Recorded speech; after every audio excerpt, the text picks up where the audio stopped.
Cek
1 2.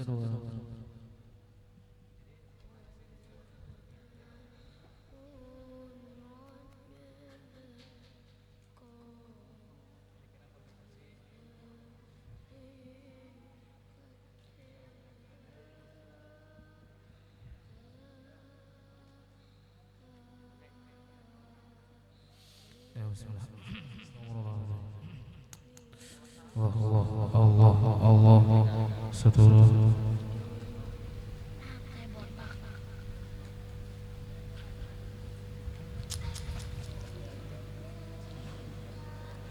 Astaghfirullahaladzim li wa liwalidayya wa li ashabil huquqil wajibati alayya wa li jami'il muslimin wal muslimat wal mu'minin wal mu'minat al ahya minhum wal amwat. Astaghfirullahaladzim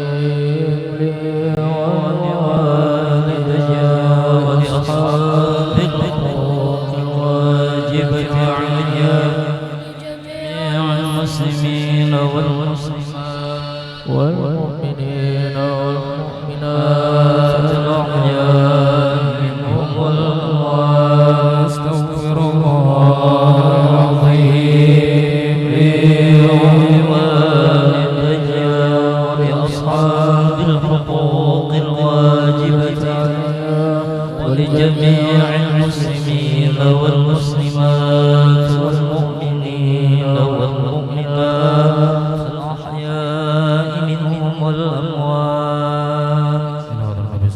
محمد صلى الله عليه وعلى آله وسلم. الفاتحة.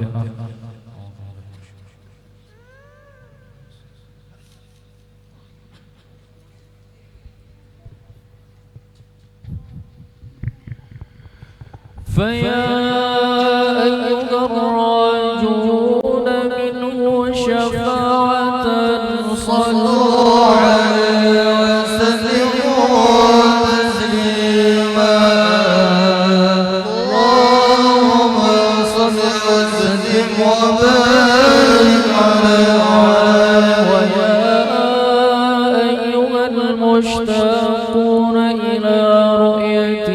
جماله صلوا عليه وسلموا تسليما اللهم صل وسلم وبارك عليه وعلى آله ويا من يخطب يصاله يقظة ومناما صلوا عليه وسلموا تسليما اللهم صل وسلم وبارك عليه وعلى الجنة ونعيمها سعد لمن يصلي ويسلم ويبارك عليه اللهم صل وسلم وبارك عليه يا رب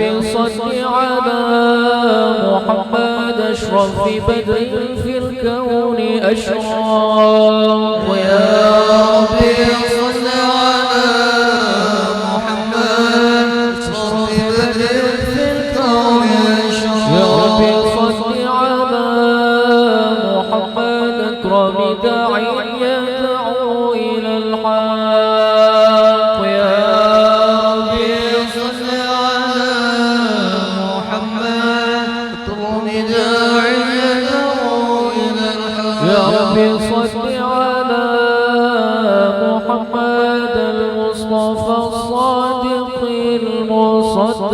المصدق يا ربي صل على محمد المصطفى الصادق المصدق يا رب صل على محمد أحلى الورى منطقا وأصداق ربي صل على محمد أفضل الورى منطقا يا وصدق رب صل على محمد أفضل من بالتقى تحقق يا ربي صل على محمد أفضل من بالتقى يا رب صل على محمد من بالسخاء والوفاء تخلق يا ربي صل على محمد بالسخاء والوفاء تخلق يا رب صل على محمد واجمع من الشمل ما تفرق يا ربي محمد واجمع من الشمل ما تفرق يا رب صل على محمد واصلح وسهل ما قد تعوق يا ربي صل على محمد وصل وسهل ما قطع يا رب صل على محمد وافتح من الخير كل مغلاق يا ربي صل على محمد وافتح من الخير كل يا مغلق رب صل على محمد وآله ومن بالنبي تعلق يا ربي صل على محمد وآله ومن بالنبي تعلق يا رب صل على محمد وآله ومن للحبيب عشاق ربي صل على محمد وآله ومن للحبيب عشاق يا رب صل على محمد ومن بحبل النبي توسل صل على محمد ومن حبل النبي توسل يا رب صل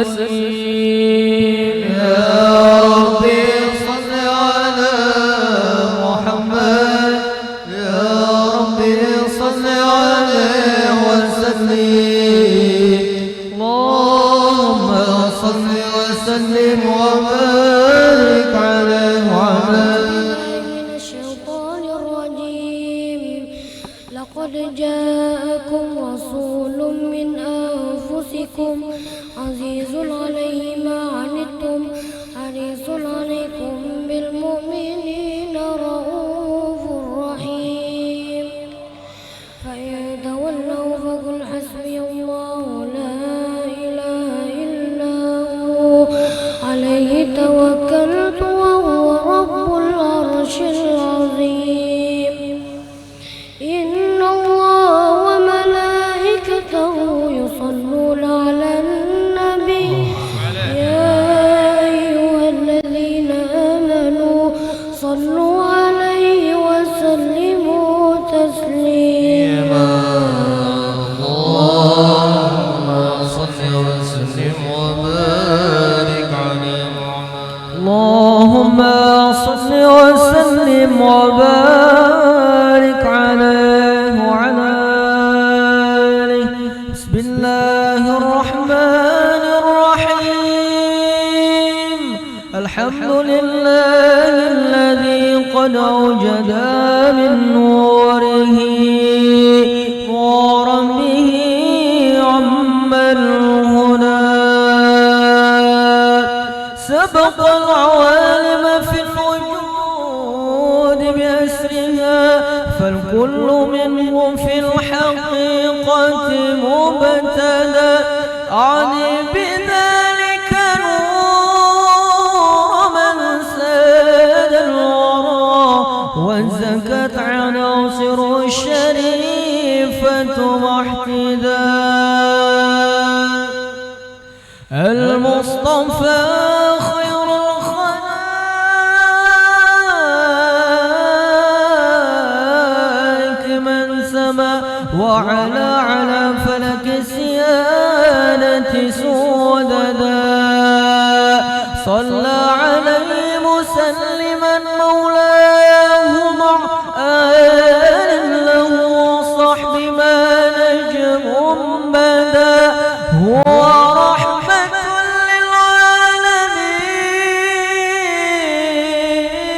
للعالمين ونعمة فاضت على كل البرية بالندى هذا ووجه الله من رفضانه عونا على رغم لمولد أحمد بيت عاش الأفواه عند سماعه وتقلد الأسماع درا وغذاء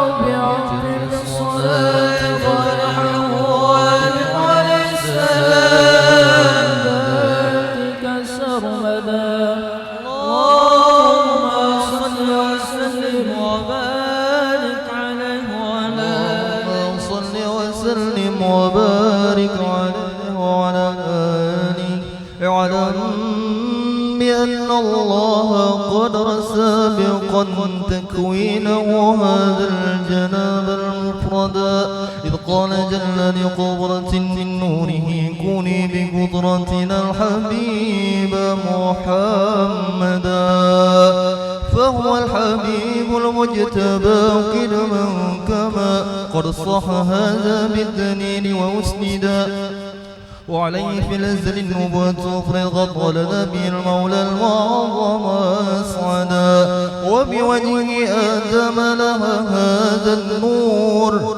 إذ خرت ملائكة المهيمن سجدا ولسائر الأصلاب منه ملقن حتى استقر بوالديه وأيدا وحمل الله من الصفاه أصوله وعلوا به شرفا أثيلا أمجدا ولوالدي رب قرعي كما قد جاء في الحديث وأيدا قد آمنا حقا به فاستوجبا كل النجاة وبالجنان تخلدا وهما يقين الناجيان ومن يقل بخلافنا ضل السبيل وأبعدا وكذا جميع صني مأواهم دار النعيم كما رواه من اهتدى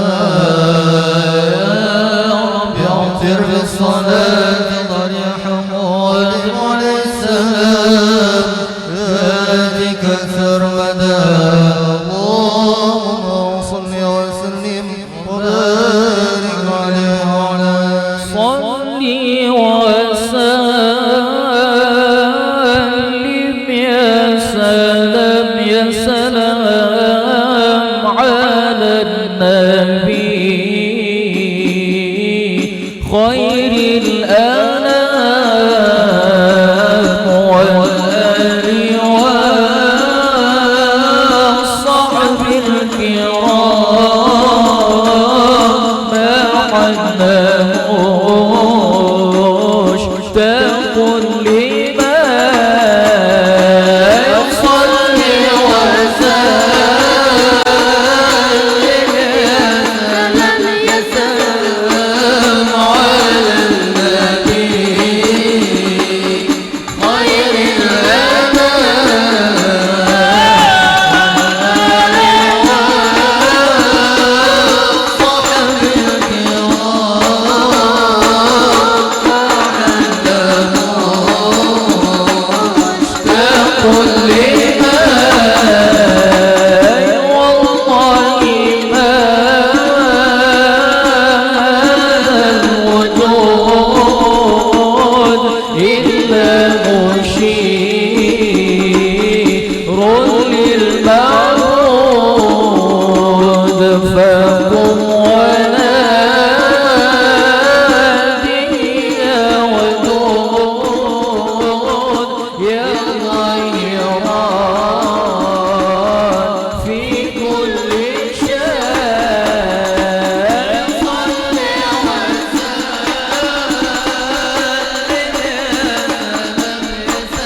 وسلم وبارك عليه وعلى آله. فهو النبي محمد بن ذبيحهم من كان عبد الله كهفا سيدا بعبد مطلب أبو لقطعي وهو ابن هاشم الجواد المقتدى عن ابن عبد مناف من ينتمي لقصي بن كلابهم مجل الصدى وهو ابن مرة نجل كعبهم الذي لأيهم نسب ابن غالب العدا ذاك ابن فير من أبوه مالك قد كان حسنا للأنام ومعضدا السيد بن النضر مفرد عصره من بالنضارة والجمال تفردا هذا هو ابن كنانة بن خزيمة من بالفخار سما وفاق الفرقدا وهو ابن مدركة ابن إلياس الذي في صلبه سمع النبي موحدا يعزى مضر هو ابن نزالهم عن ابن عدهم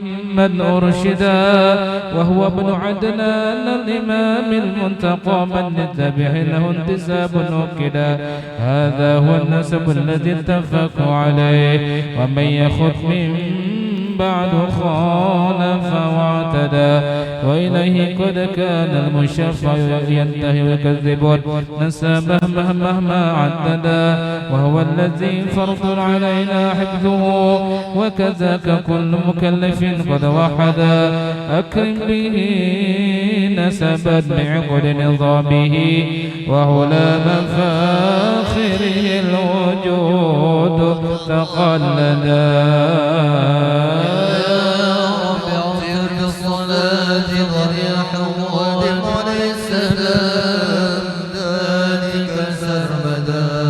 Oh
السر المسون الأسعدا اختص آمنة الرضا أما له ولها به أما الهنا وتأبدا حملت بجوهره الشريف وما شكت ثقلا ولا وهنا بها طول المدى وهواتف الرحمن قد هتفت بها وبسائر الأكوان قد سمع النداء وتقول يا بشراك قد نلت المنى وحملت خير المرسلين الأمجدا على سيدنا محمد صلى الله عليه وسلم صلى الله على سيدنا محمد صلى الله عليه وسلم صلى الله على سيدنا محمد صلى الله عليه وسلم صلى الله على سيدنا محمد صلى الله عليه وسلم صلى الله على سيدنا محمد صلى الله عليه وسلم وبليلة الحفل المعظم فتحت جنات فردوس وطابت موردا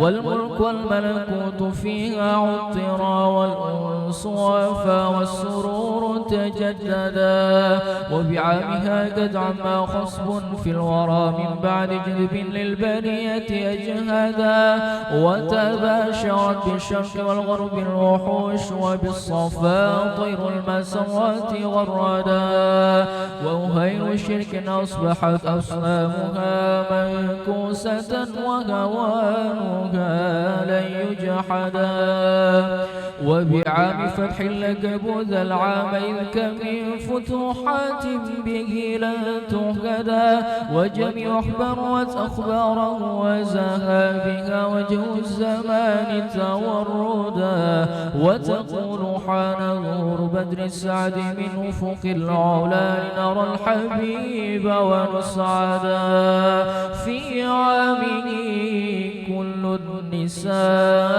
النساء كرامة للمصطفى حملت ذكورا رشدا ولك به غارت عجائب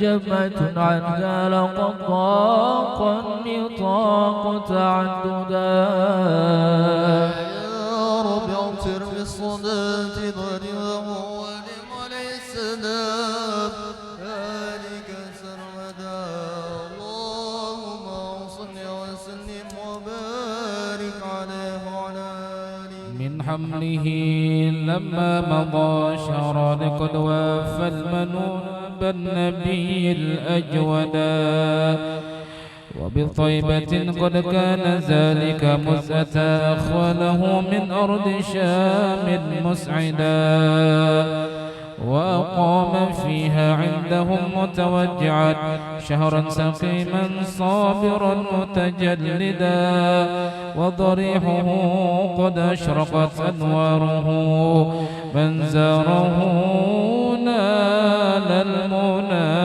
والمقصدا ولدى تمام الحمل 9 أشهر حانت ولادة من أتانا مرشدا وتأرجت أرجو هذا الكون من نفحاته وبدا الحبور مجددا وتنفست أنوار صبح طلوعه حتى غدا ليل الضلال مبددا ولأمه في الترك جاءت مريم وكذاك آسية التي منحت هدى وأتى من الفردوس حور معهما ليكون تأنيسا لها وتوددا فهناك قد جاء المخاض فأبرزت شمس الهدى خير الأنام الأوحدا صلى الله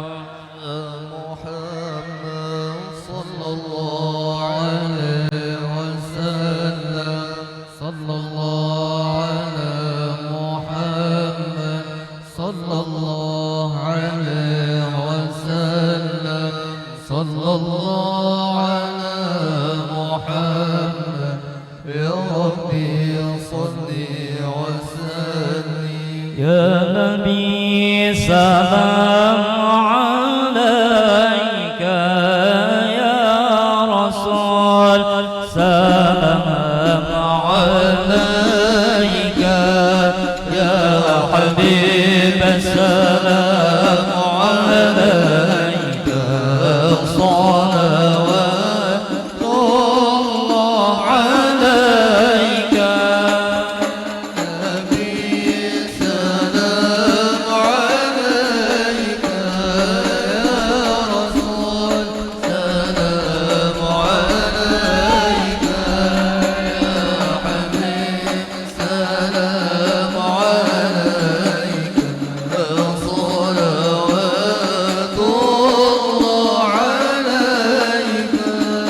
أشرق البدر علينا واختفى بدر التمام مثل حسنه ما رأينا في العراقين والشام. يا نبي السلام عليك، يا رسول سلام عليك، يا حبيب سلام عليك، صلوات الله عليك. ربي فاجعل مجتمعنا غايته حسن الختام واعطنا قد سألنا من عطاياك الجسام. سلام عليك يا رسول سلام عليك، يا حبيب سلام عليك، يا صلوات الله عليك. وكرم الأرواح منا للقاء خير الأنام وبلغ المختار عنا من صلاة وسلام.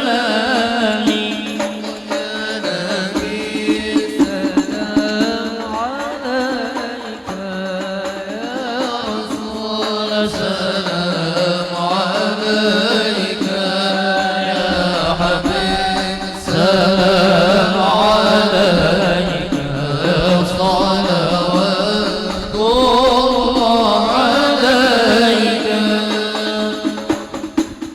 اللهم صل وسلم وبارك عليه وعلى آله.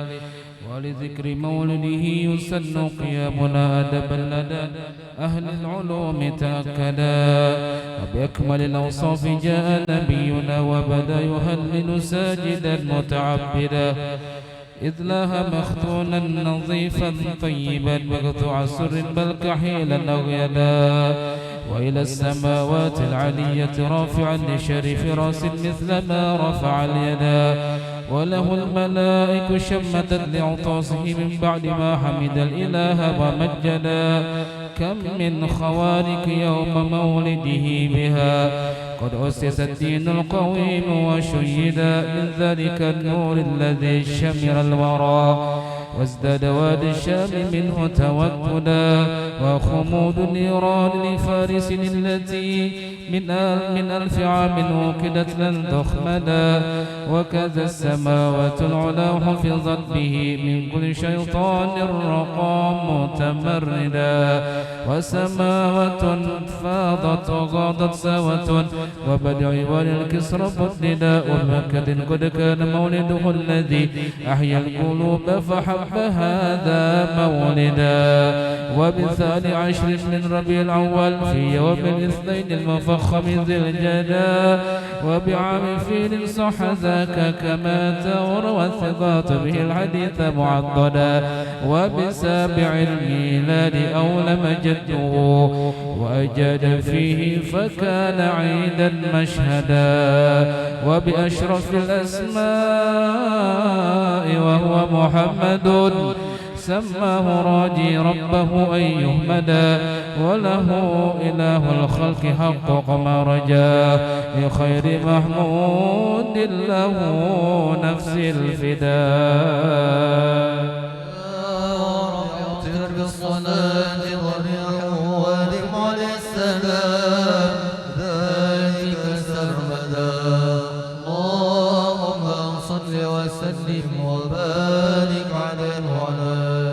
قد كان طه المصطفى خير الورى خلقا وخلقا مثله لن يوجدا مبيض لون قد تشرب حمرة ذا قامة مربوعة سقيت ندى سهلا لخد كث لحيته التي قد شرفت وعظيم راس مجدا أقنى لعرنين نغر وواسعا فمه هوى درا وحسنا أوحدا وكحيل طرف كان سيدنا كذا ذا جبهة فاقت هلالا رشدا وحوى حواجب جدد وتفلجت أسنانه محمر خد أوردا وإذا مشى متكفئا فكأنما ينحط من صبب على مسترشدا من حسن طلعة وجهه الشمس اقتست وبنور ضوء جبينه البدر ارتدى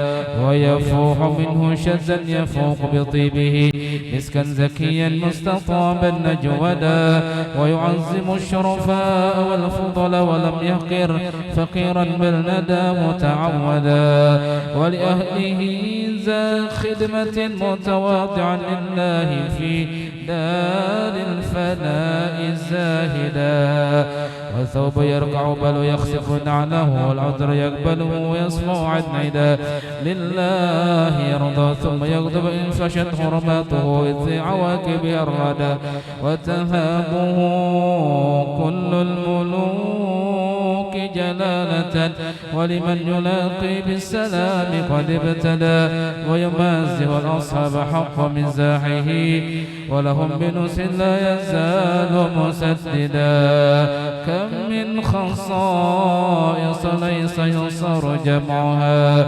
وبها ختام الرسل أضحى مفردا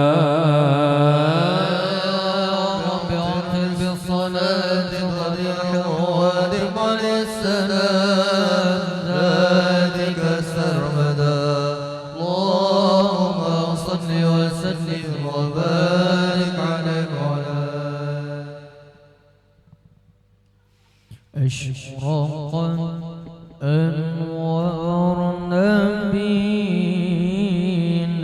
فازدهى الكون والسرور في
يا الله. بسم الله الرحمن الرحيم. الحمد لله رب العالمين، والصلاة والسلام على أشرف الأنبياء والمرسلين سيدنا مولانا محمد وعلى آله وصحبه أجمعين. وإلهنا قد تمم أمره من نظم بمولده ذهب وتفردا فلنسأل المولى المقدس ونقول يا من إليه المنتهى والمبتدى ندعوك يا غوث العباد بجاهه كن في الخطوب لنا معينا منجدا وعلى عوائدك الإنسان فاجرا فالق الأضحى بالجميل معودا وبما نؤمن يا كريم فجدنا فضلا وكن بالجود منك والزبر من بصرف النفس عن شرف فؤادا في هواه تقيدا ومن الجرائم تب علينا واهدنا واغفر لكل ما جنى وتعمدا وامن بعافية المرضى وجد باللطف يا من بالمكارم عودا بحلية الإيمان حل قلوبنا ولها بأنوار المعارف أسعدا وإلى سواك فلا تقل واسمد غيثا مبثا للبرية جيدا وحرص حما طه وأجزل خيره واخذل لمن قد رام سوءا أوردا فكذا بلاد المسلمين احفظها جمعا بالفرج القريب تعهدا وانظر إلى سلطاننا بعناية وانصر به الشرع الحنيف ومهد ولديننا ثبت وقوي يقيننا كيما يقينا ما نهاجر غدا ونفوز من خير الورى بشفاعة ونحوز في جنات عدن مقعدا ولعبدك العزيز الفقير محمد المنشي في دار الكرامة خلدا وأدم له حسن الجوار بطيبة ورزقه سرا عن سواك مجردا ولوالده اغفر كذا ذرية أمنهم الستر جميلا مؤبدا وشيوخه وأحبة ولقارئين ولسمع نسق إليه ممجدا ولمجري هذا الخير واشكر سعيه واجعله في مهد القبول ممهدا واجب دعانا إذ وعدت وهب لنا حسن الختام فهاشد تخلف موعدا وصلاة مولانا وتسليم على شفيع البرية قد هدى والآل والأصحاب ما هبت صبا فأمانة الغصن الرطيب الأمدا سبحان ربك رب العزة عما يصفون وسلام على المرسلين والحمد لله رب العالمين.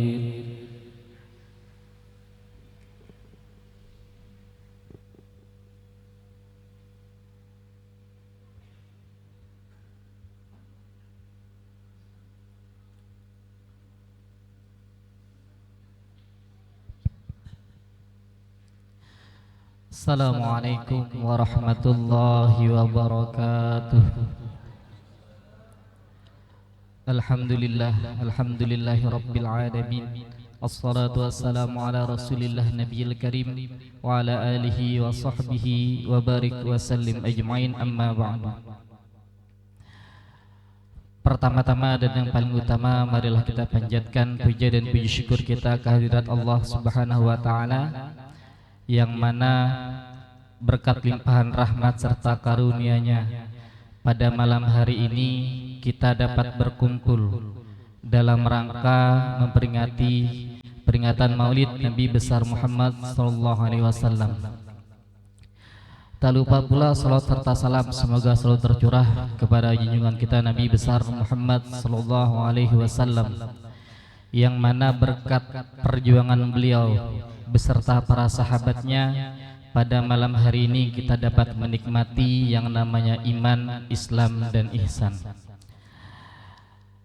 yang sama-sama kita muliakan Al-Ustadz Al-Mukarram Al-Hajj Ilham Humaidi, pimpinan Majelis As-Sofa beserta rombongan Maulid Habsyi,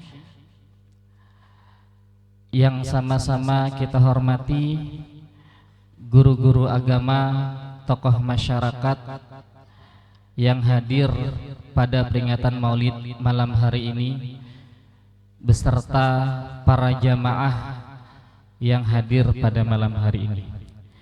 Izinkan ulun untuk membacakan susunan acara kita pada malam hari ini. Acara pertama yaitu pembukaan, acara kedua pembacaan ayat suci Al-Quran, acara ketiga Mau'idatul Hasanah, acara keempat doa sekaligus penutup.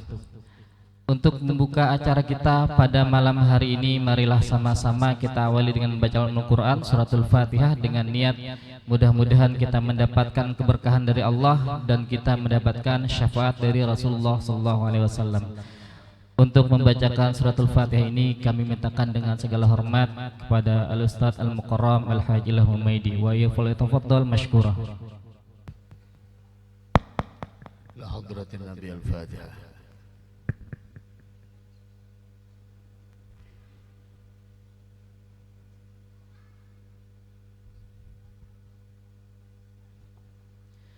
Semoga dengan dibacakannya suratul Fatihah tadi menambah keberkahan pada acara kita malam hari ini. Acara selanjutnya yaitu pembacaan ayat suci Al-Quran yang akan dibacakan oleh akhin al-kiram Zaini Al-Amin wa iyyahu falyatafaddal mashkura.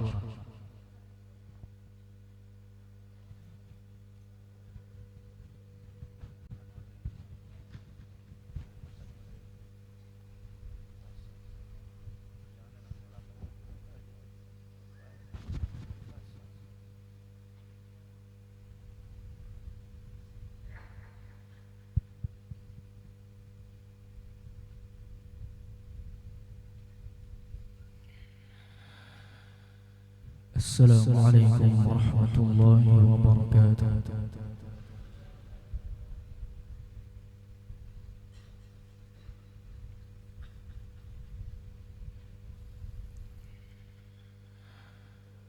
A'udzu billahi minasy syaithanir rajim.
ولكن رسول الله وخاتم النبيين وكان الله بكل شيء عليما.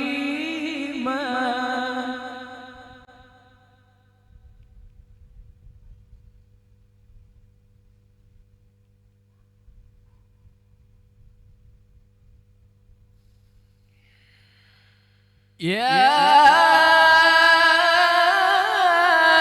أيها الذين آمنوا اذكروا الله ذكرا كثيرا.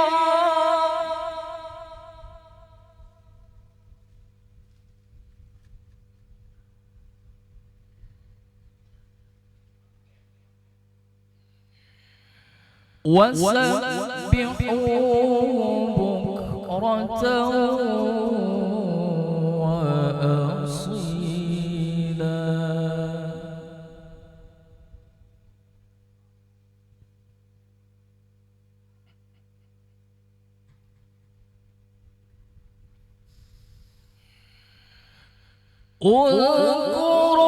الله ذكرا كثيرا وسبحوه بكرة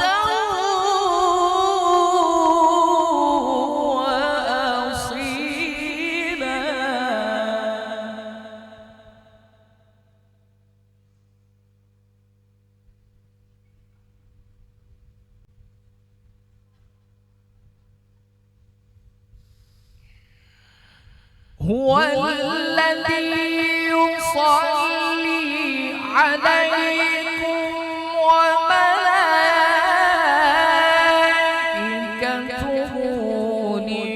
ليخرجكم من الظلمات إلى النور.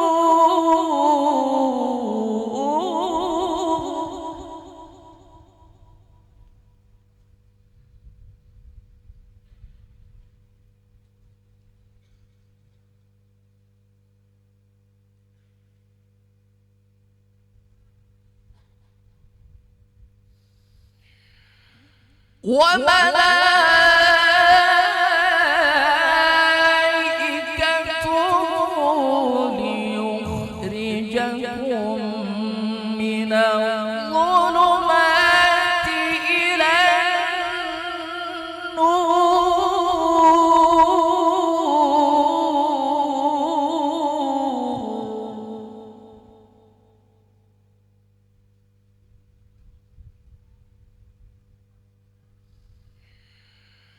وكان بالمؤمنين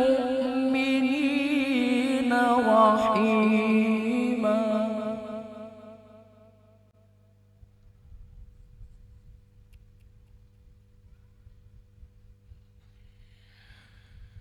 وكان بالمؤمنين رحيما. تحيتهم يوم يلقونه سلام.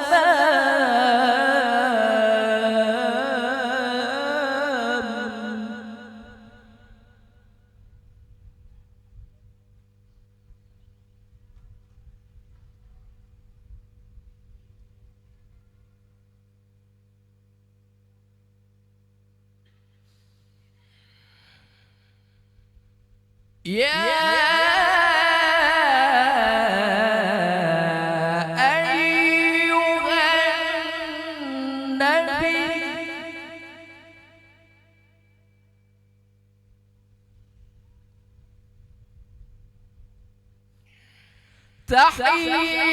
تحيتهم يوم يلقونه سلام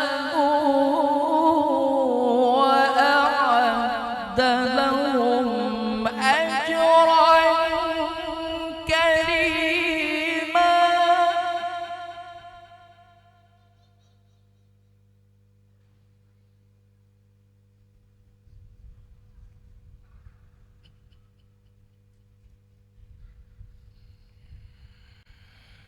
يا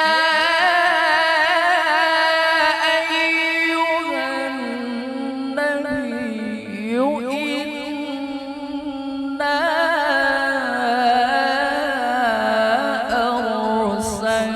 أرسلناك شاهدا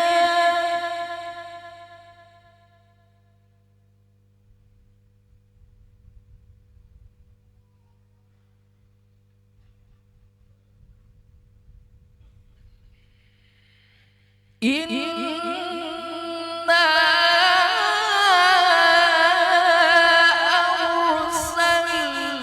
أرسلناك شاهدا ومبشرا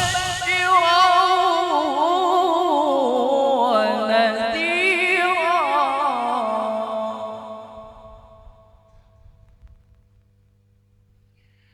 وداعيا إلى الله بإذنه وسراجا منيرا صدق الله العظيم. السلام عليكم ورحمة الله وبركاته.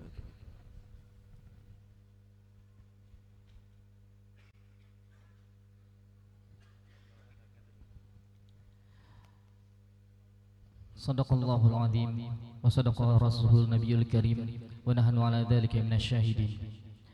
Semoga beliau yang membacakan serta kita yang mendengarkan diberikan limpahan rahmat dari Allah Subhanahu wa taala. Acara selanjutnya yakni Mau'izatul Hasanah yang akan disampaikan oleh guru kita Al-Ustaz Al-Mukarram wal Muhtaram Al-Hajj Ilham Humaidi wa iyyahu falyatafaddal mashkura.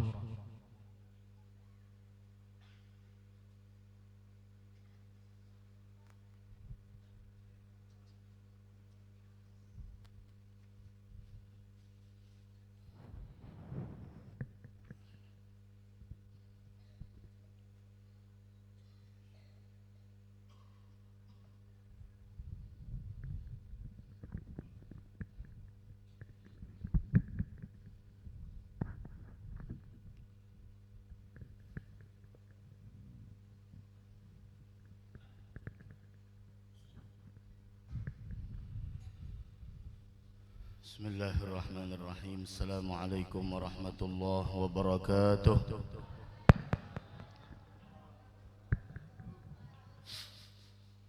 Alhamdulillah.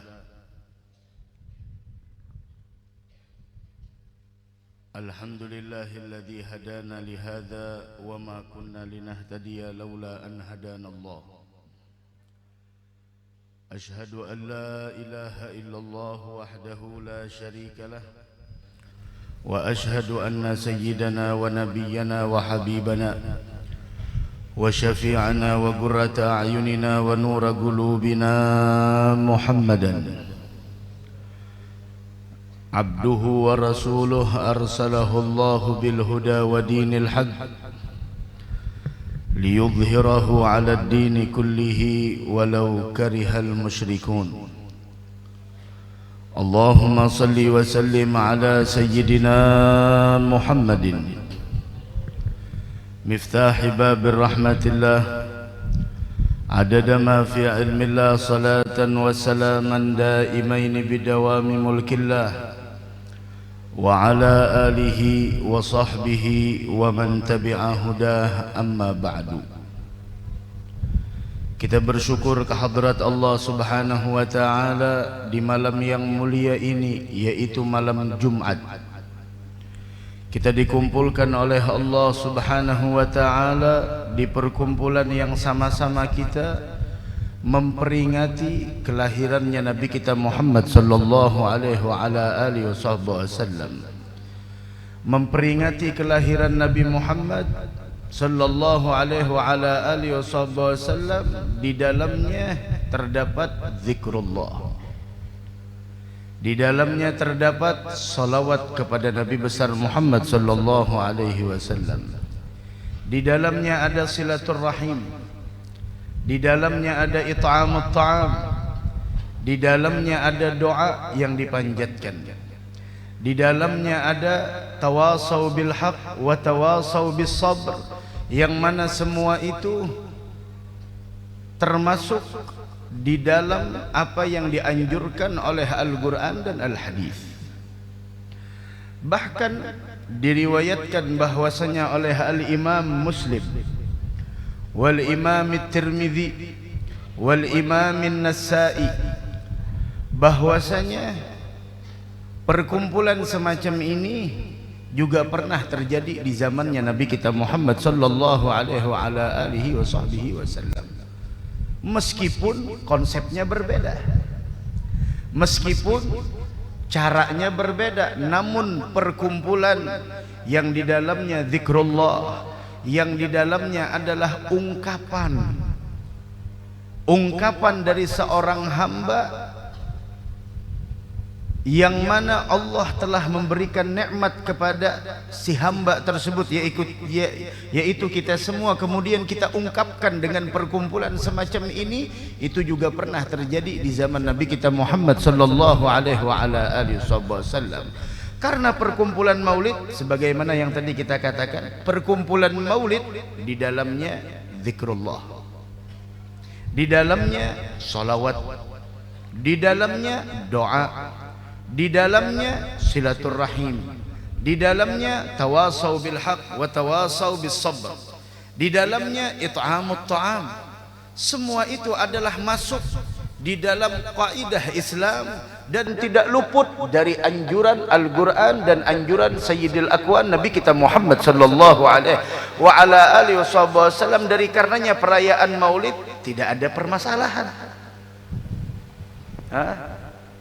Perayaan maulid tidak ada sesuatu hal yang dipertentangkan.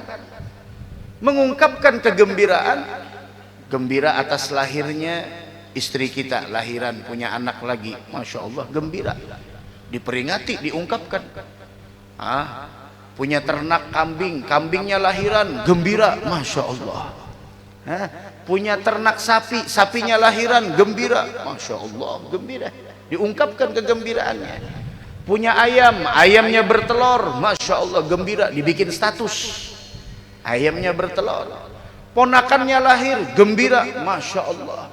Walhasil banyak afrah, banyak kegembiraan yang diungkapkan oleh manusia.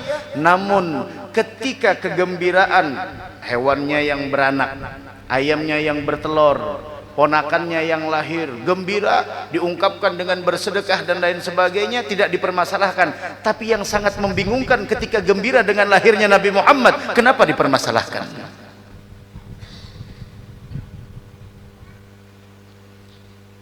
Orang yang mempermasalahkan kegembiraan yang diungkapkan oleh orang mukmin di seluruh penjuru dunia ini, orang yang mempermasalahkan terhadap orang yang mengungkapkan kegembiraannya atas lahir Nabi Muhammad sallallahu alaihi wasallam, dipertanyakan tentang keimanannya, dipertanyakan tentang cintanya. Innakum la tadkhulunal jannata hatta tu'minu. Surga tidak akan pernah diberikan oleh Allah sebelum kalian benar-benar beriman kepada Allah. Dan hakikat keimanan tidak akan pernah didapatkan melainkan didasari dengan rasa cinta. Walan tu'minu hatta tahabbu. Kalian tidak akan pernah mencapai hakikat keimanan kecuali kalian bermodalkan cinta. Dari karenanya perkumpulan semacam ini pernah terjadi di zaman Nabi Muhammad, meskipun konsepnya berbeda, tapi intinya sama, tujuannya tidak berbeda. Diriwayatkan oleh Al-Imam Muslim wa Tirmidzi wa Nasa'i. Muawiyah meriwayatkan Rasul pernah keluar, kemudian menemukan sekelompok sahabat sedang berkumpul. Ketika beliau keluar, menemukan di sana sekelompok sahabat sedang berkumpul. Apa kata Nabi Muhammad? Nabi Muhammad melihat ada orang berkumpul, disamperin nama beliau. Ditanya sama Nabi Muhammad, "Qala ma ajlasakum?" Ditanya. Bukan kepo, tidak. Akan tetapi di sini ada hikmah. Ma ajlasakum, yang membuat kalian berkumpul pada saat ini apa? Sekarang nih di akhir zaman banyak perkumpulan. Ada yang perkumpulan isinya gosip. Ada yang perkumpulan isinya membicarakan tentang yang tidak sangat perlu dibicarakan. Ada perkumpulan yang isinya di sana membicarakan tentang orang lain, merencanakan untuk menghancurkan orang lain, macam-macam. Tapi lihat ketika Rasul bertanya, "Qala ma ajlasakum?" Belum lagi pemuda-pemuda kita, duduknya mereka 5 orang, 6 orang kumpul, 7 orang kumpul, tapi mereka berkumpul namun terasa jauh. Tahu apa yang menjauhkan mereka? Handphone. Duduk 7 orang kumpul di satu tempat, tapi tidak ada yang berbicara. Semuanya sibuk dengan handphonenya. Masya Allah. Maka dari karenanya tadi kita sampaikan di Masjid Raya Sabilal Muhtadi, bahwasanya coba aja anak-anak kita candunya dengan Al-Quran sama candunya dengan handphone. Coba aja anak-anak kita Kita berkeinginan, berandai-andai, berharap candunya mereka dengan majelis ta'lim seperti candunya mereka dengan handphone. Candunya mereka dengan solawat seperti candunya mereka dengan lagu yang mereka putar di handphonenya. Tapi ya begini akhir zaman. Namun seburuk apapun era, selalu akan ada orang yang bertakwa. Ma ajlasakum, apa yang membuat kalian berkumpul? Maka sahabat mengatakan, dengarkan, ini tujuan kita berkumpul pada malam hari ini. Sahabat mengatakan, kana jalasna nadhkurullah ta'ala. Ya Rasul, kami duduk mengingat Allah. Para sahabat dulu berkumpul, duduk, ya duduk, tapi duduknya mereka tidak ada yang sia-sia. Tidak ngomongin orang, tidak ngegosipin orang, tidak ngurusin orang lain, wala membicarakan aib orang lain, apalagi di sana berencana untuk memfitnah orang lain, tidak ada. Jalasna nadhkurullah, kami duduk sama-sama berzikir kepada Allah. Kami duduk mengingat Allah. Kita duduk tadi di sini dari habis Isya sampai selesai nanti semuanya berzikir kepada Allah. Dan yang sangat menakjubkan, Nabi kita Muhammad sallallahu alaihi wasallam tidaklah disebut nama beliau melainkan kita menyebut nama Allah. Orang yang bersalawat kepada Nabi Muhammad tidak mungkin nama Nabi Muhammad disebut kecuali Allah disebut terlebih dahulu. Allahumma salli ala Muhammad sallallahu ala Muhammad. Allahumma salli ala Muhammad. Hakala. Jalasna nadhkurullah, kami duduk berzikir kepada Allah. Kami duduk berzikir kepada Allah. Terus apa lagi? Wa nahmaduhu ala ma hadana lil Islam. Dan kami duduk, kata sahabat, bersyukur, ungkapan rasa syukur kami memuji kepada Allah bahwa Allah telah memberikan hidayat kepada kami sehingga kami memeluk agama Islam. Wa man nabihi alaina, dan Allah menganugerahkan dengan itu kepada kami semua. Kita sadar sebagai hamba Allah tidak ada satu kebaikan pun yang sampai di dalam diri kita melainkan sumbernya adalah dari Allah. Wa ma bikum min ni'matin faminallah. Tidak ada nikmat yang sampai di dalam diri kita melainkan sumbernya adalah dari Allah. Dan dari sekian banyak nikmat yang Allah berikan, maka nikmat teragung, nikmat yang paling mahal, anugerah yang paling istimewa adalah lahirnya Nabi kita Muhammad sallallahu alaihi wasallam. Wa nahmaduhu ala ma hadana lil Islam wa man nabihi alaina. Dua faktor itu yang membuat mereka duduk. Apa kata Nabi Muhammad? Dengarkan. Gala Rasul bertanya kembali, Allah ma ajlasakum illa dzalik. Sumpah demi Allah, kalian tidaklah duduk pada saat ini melainkan tujuannya itu berzikir, bersyukur. Berzikir, bersyukur. Dan inilah akhlak orang yang beriman. Maka dari karenanya di dalam solat kita dianjurkan oleh Nabi Muhammad setelah selesai solat, Allahumma a'inni ala dzikrika wa syukrika wa husni ibadatik. Inilah akhlak orang yang beriman. Zikir, syukur. Zikir, syukur, memperbaiki ibadah. Rasul bertanya, Allah ma ajlasakum illa dzalik. Sumpah demi Allah, kalian tidak duduk berkumpul saat ini melainkan atas dasar itu semua. Galu Allah ma ajlasana illa dzalik.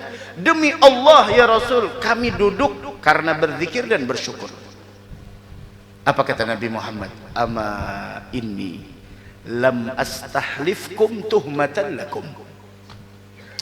Ketahuilah wahai sahabatku, kata Nabi Muhammad, saya sebenarnya tidak meminta kalian untuk bersumpah karena berprasangka buruk terhadap kalian, tidak. Saya percaya, kata Nabi Muhammad, artinya saya percaya sahabat saya tidak akan pernah mungkin berbohong. Lam astahlifkum tuhmatan lakum. Saya tidak meminta kalian bersumpah karena prasangka buruk terhadap kalian, tidak. Walakinnahu, ini dengarkan, walakinnahu, akan tetapi atani Jibril, Jibril datang kepadaku, fa akhbarani, dan Jibril memberitahukan kepadaku, annallaha azza wa jal, sesungguhnya Allah subhanahu wa ta'ala, yubahi bikumul malaikah, perkumpulan kalian ini sangat dibanggakan Allah di hadapan para malaikat. Perkumpulan apa ada yang di permukaan bumi ini menghabiskan miliaran rupiah, tapi apakah perkumpulannya dibanggakan oleh malaikat?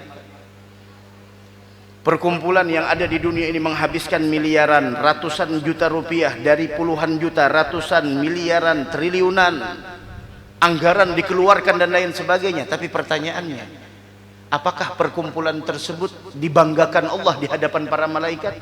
Namun perkumpulan semacam ini, hadirnya kita di majlis pada malam hari ini memperingati perayaan Maulidur Rasul sallallahu alaihi wasallam, yang mana itu ungkapan rasa syukur kita atas lahirnya Nabi besar Muhammad sallallahu alaihi wasallam. Majlis yang sangat sederhana, dilihat dari mata adalah sederhana, namun mulia di sisi Allah. Namun perkumpulan semacam ini, yubahi bikumul malaikah, kalian dibanggakan oleh Allah di hadapan para malaikat. Demi Allah, ibadah kita dari balik sampai meninggal dunia, kemungkinan kalau ditimbang tidak akan pernah mungkin dibanggakan oleh Allah di hadapan para malaikat.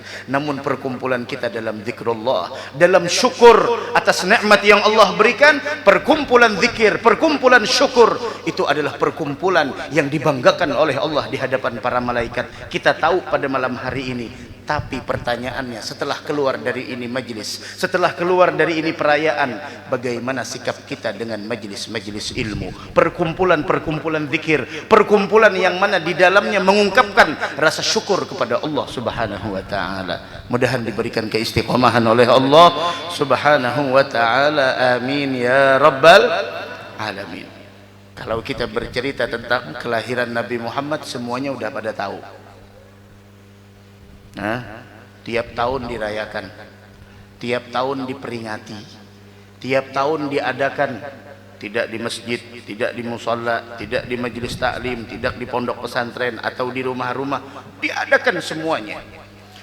Dan hasil pembicaraan tersebut dirangkum oleh Al-Imam Sahibul Maulid Al-Habib Ali bin Muhammad bin Husain Al-Habsyi. Beliau mengatakan apa? Wa ma'aburuzihi ila hadzal alam. Lahirnya Nabi Muhammad ke permukaan bumi ini, wa ma'aburuzihi ila hadzal alam dhahara minal ajaib. Nampak keajaiban-keajaiban ketika dilahirkan Nabi Muhammad. Allahumma shalli ala Muhammad. Dhahara minal ajaib, keajaiban dinampakkan. Siapa yang menampakkan? Allah.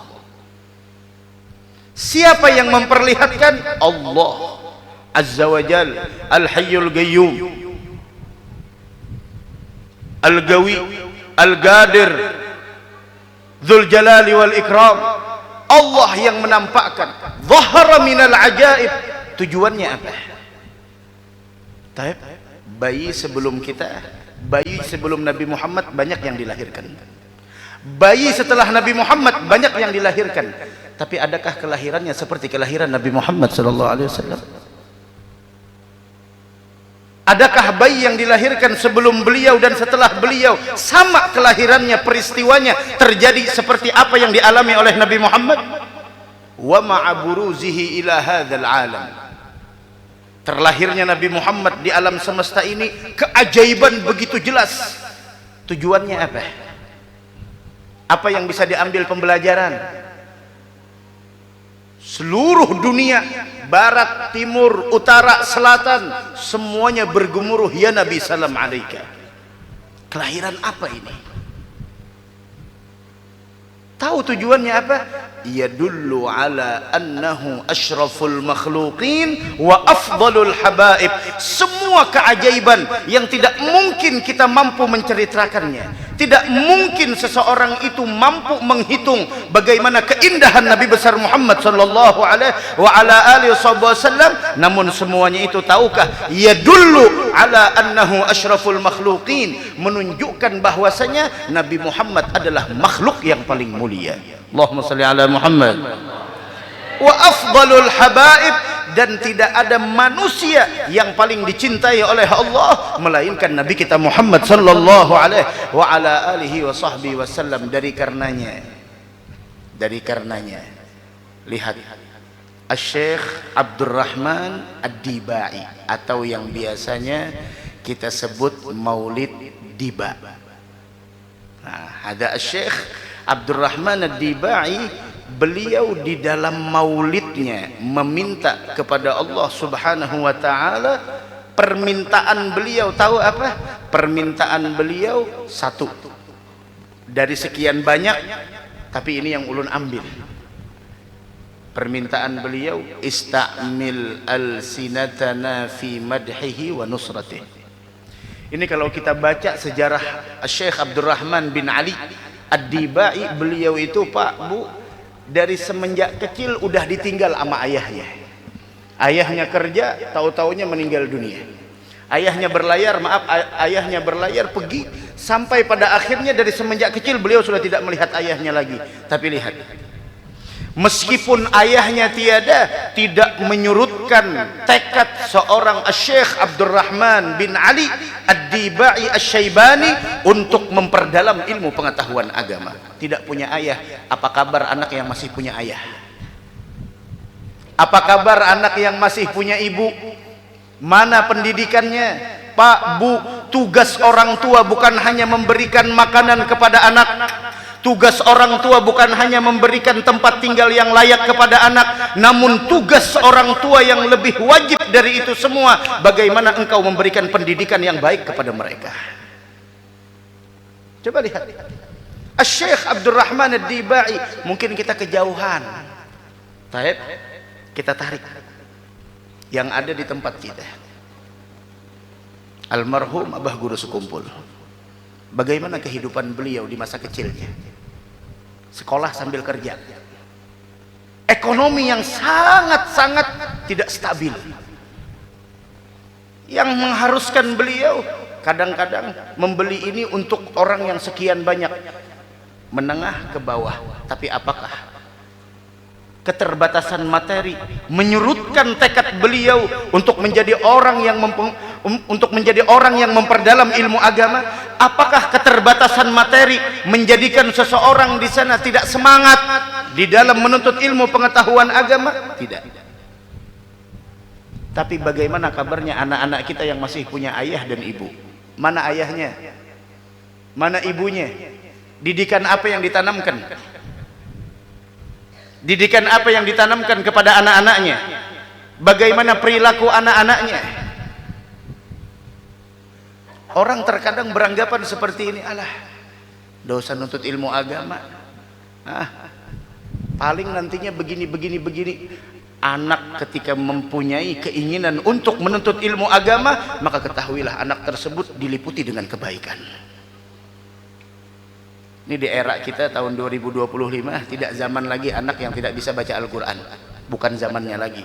Mungkin zaman 75, tahun 80-an, era 90-an, era 90 sudah tidak ada. Era 80, 70 tahun yang era kelahiran 70 mungkin masih wajar ada orang yang tidak bisa baca Al-Quran. Tahun 2025 masih ada anak kita yang tidak bisa baca Al-Quran. Orang tuanya mana? Menikah tujuannya apa? Orang tuanya mana? Apakah hanya orang tuanya tugas cari nafkah lain sebagainya, malam datang tidur, wala ilmu agama, wala dibawa, la haula wala quwata illa billah. Kau hidup di tengah-tengah ulama, kau hidup di tempat orang yang menimba ilmu pengetahuan agama, maka dari karenanya bukanlah sesuatu yang sial ketika engkau tidak dipertemukan dengan para salihin, tapi kesialan yang sebenarnya kau telah satu era dengan orang saleh, bertemu dengan orang saleh, namun engkau tidak punya adab di hadapan mereka. Tugas orang tua bukan hanya memberikan makanan, pakaian, tempat tinggal, masya Allah, setelah itu habislah. Bukan hanya itu, kau didik anakmu.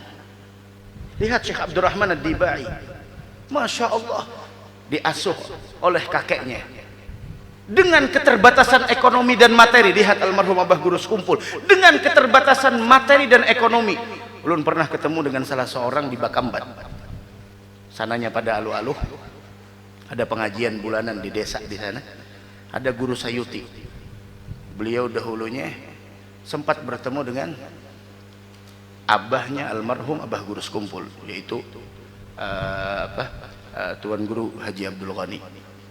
Sidin bercerita, Jasidin nungkar wadah itu guru wae Jasidin sedikit benar, karena memang kada berduit. Tapi lihat, apakah keterbatasan materi menghalangi seseorang di dalam menimba ilmu pengetahuan agama? Mungkin ada yang beralasan kayak ini, waduh sekolah mahal guru, kada kawa bayar kami, jar pian kada kawa bayar, handphone pian nungkar tarus kau tanya, gelang pian gonol aja. Lebih mementingkan untuk menghias diri ketimbang menghias akhlak anak-anak kita. Ini perhatian. Hidup bukan hanya tentang apa yang kita makan, apa yang kita pakai, di mana kita tinggal, tapi hidup adalah tentang bagaimana ilmu pengetahuan agama.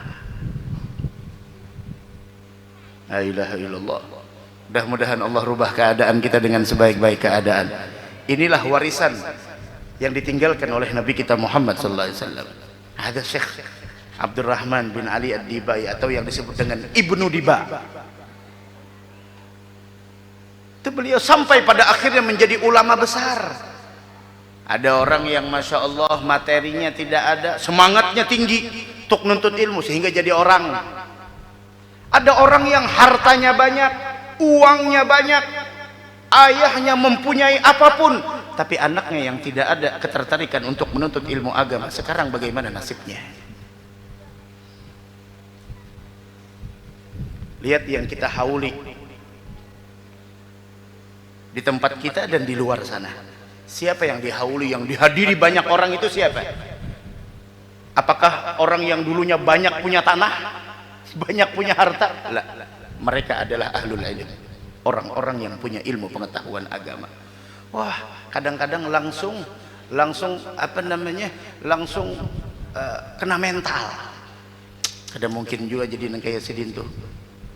Setidaknya engkau mempunyai ilmu pengetahuan agama. Kenapa? Karena untuk meraih kebahagiaan dunia serta kebahagiaan negeri akhirah, caranya cuma satu, ilmu.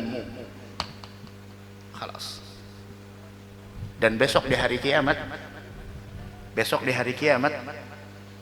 kalau ditanya kenapa tidak nuntut ilmu, dalam satu minggu wala hadir majelis ilmu, dalam satu bulan wala hadir majelis ilmu, Masya Allah, apa yang bakal kita jawab? Ya Allah, mudah-mudahan kita diberikan taufik dan hidayah oleh Allah Subhanahu wa taala. Amin ya rabbal alamin. Apa kata beliau dalam doa Maulid Dibanya?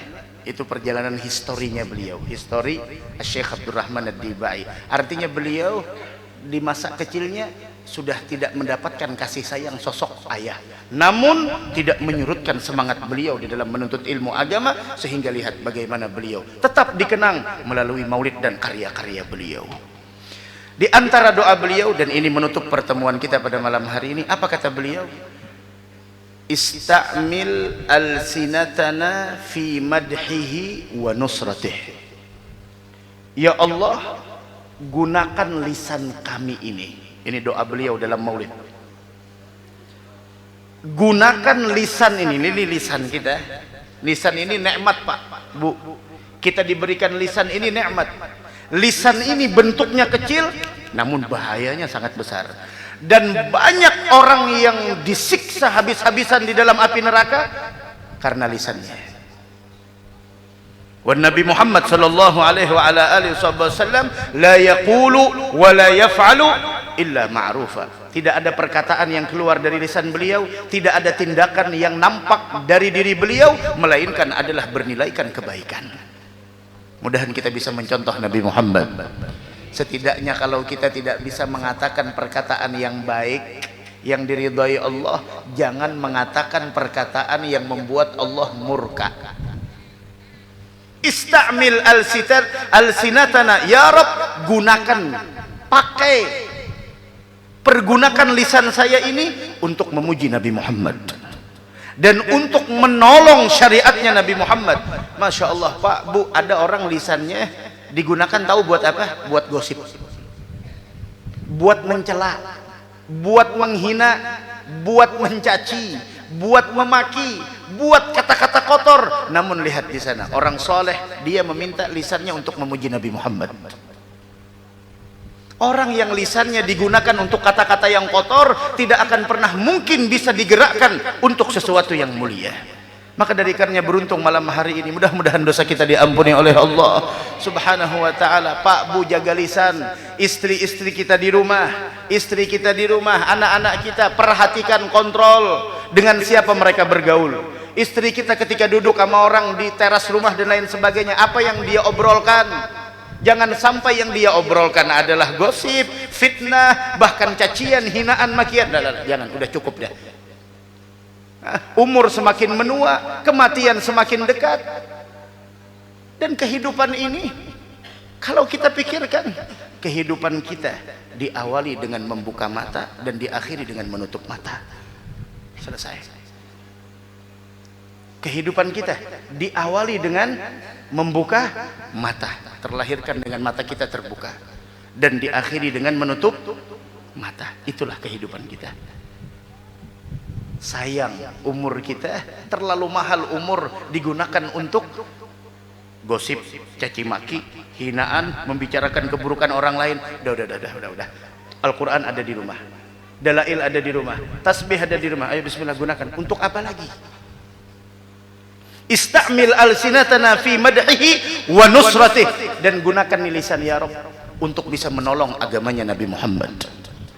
Sampai beliau meminta kepada Allah, ini lisan gunakan untuk menolong agamanya Nabi, karena banyak lisan yang meruntuhkan agamanya Nabi Muhammad.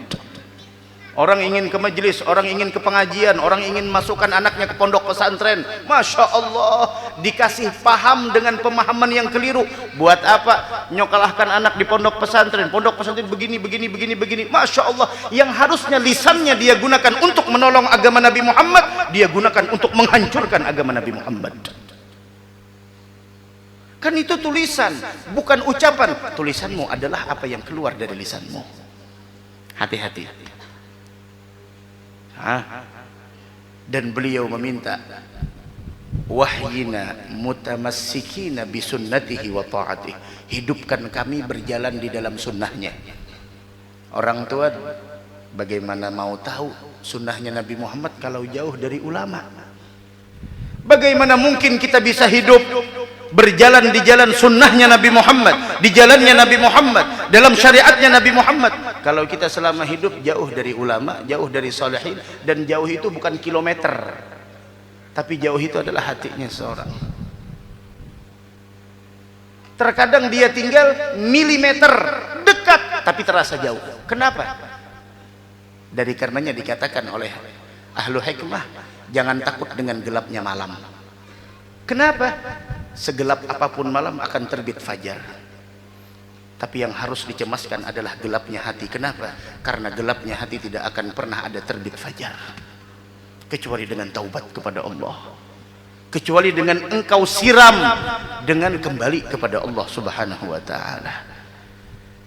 Ahina mutamassikina bisunnatihi wa ta'atihi. Dan ketahuilah, orang yang hidup berpegang teguh dengan ajarannya Nabi Muhammad, dengan sunnahnya Nabi Muhammad, kehidupannya senantiasa dilimpahkan keberkahan oleh Allah Subhanahu wa ta'ala, sehingga permintaan terakhir, amitna ala hubbih, wafatkan kami di dalam mencintai Nabi besar Muhammad sallallahu alaihi wa ala alihi wasallam. Dari karenanya Pak, Bu, bil khusus besok Jumat pertama kita di hari Jumat, Jumat pertama kita di bulan Rabiul Awal, bantu suami dan anak-anaknya untuk melaksanakan segala sunnah-sunnah yang ditekankan oleh Nabi di hari Jumat. Di antaranya surat Al-Kahfi, di antaranya salat Jumat. Ayo datang lebih awal ke masjid, datang memakai pakaian yang rapi, putih, bersih.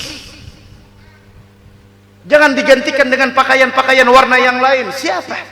Syariat mana?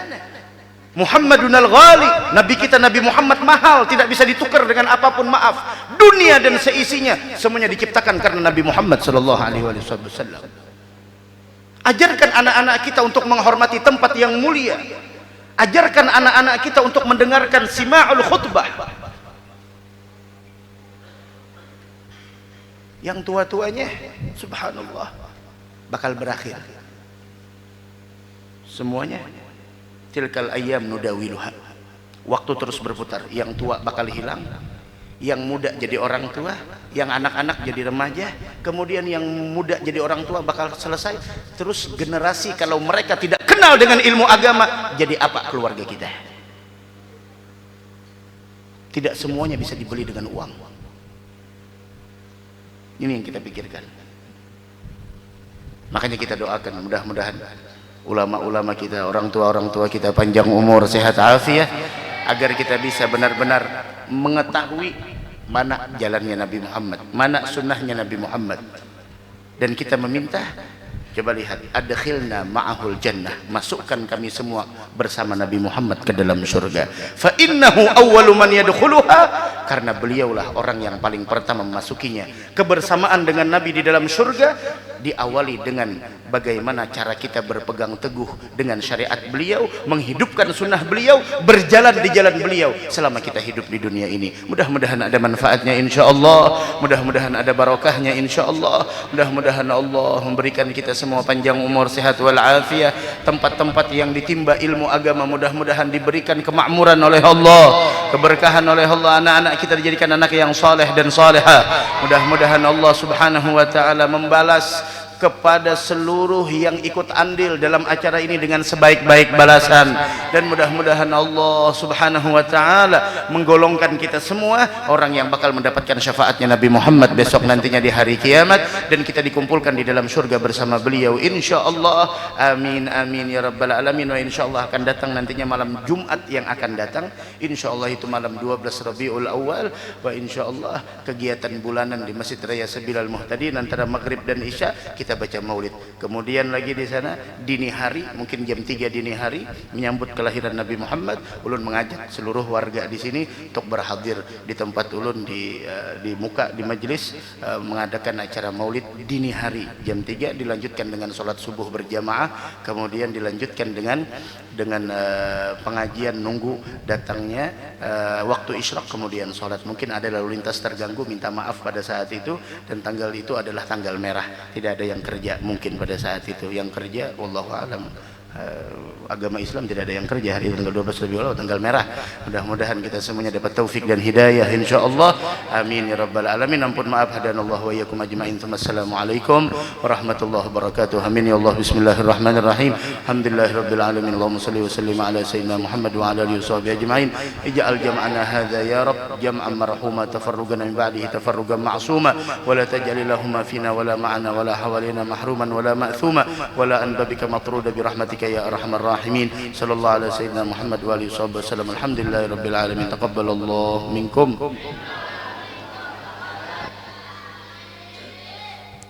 Kami ucapkan jazakallah khairan jaza kepada Ustaz Al-Mukarram Al-Haji Ilham Humaidi atas mau'izatul hasanah yang telah diberikan, dan semoga kita semua diberikan rahmat oleh Allah Subhanahu wa taala dan bisa berkumpul kembali di majelis yang Allah banggakan di hadapan malaikat. Ulun mewakili segenap seluruh panitia dan para petugas malam hari mengucapkan terima kasih dan mohon maaf atas segala kekurangannya. Kita akhiri sama-sama dengan membacakan hamdalah alhamdulillahi rabbil alamin. Akhiru kalam, assalamualaikum warahmatullahi wabarakatuh.